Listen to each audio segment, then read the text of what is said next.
All right, let's talk about something we've all been through. That super frustrating moment when your brain decides to dredge up something embarrassing from years ago, right when you're trying to sleep. We're going to unpack the science behind those late night cringe attacks. I mean, you know the feeling, right?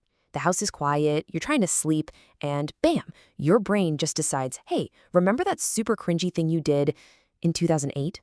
Yeah. Well, guess what? You're definitely not alone. And believe it or not, it's not random at all. So what's really going on here? It's basically a perfect storm brewing inside your brain.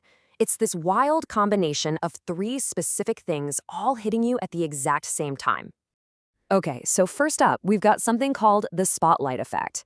This is your brain basically convincing you that when you made that one tiny mistake, a giant Hollywood spotlight clicked on, pointed right at you, and everyone stopped and stared. But the reality? They probably forgot about it 30 seconds later.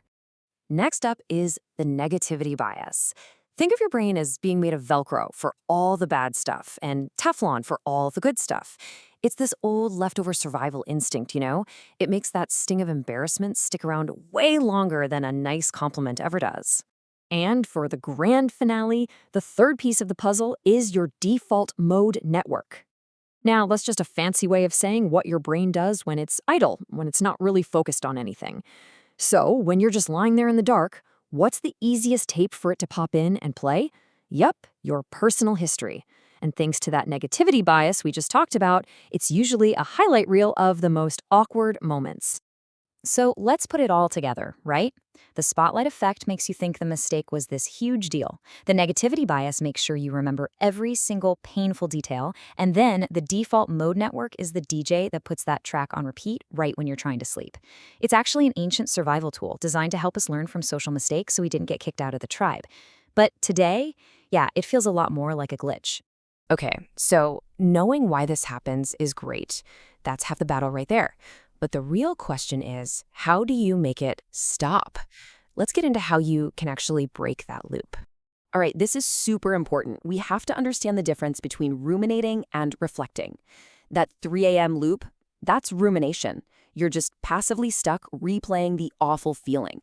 The fix is reflection. That's when you actively take a step back and ask yourself, okay, what can I actually learn from this? So here it is, a simple 3-step process to flip the switch from rumination to reflection. Step 1, just acknowledge the memory. See it pop up, but don't judge yourself for it. Step 2, ask what you can learn. Seriously, maybe the lesson is, don't do that again? Or maybe it's just, hey, everyone's human. And step 3, consciously decide to let it go.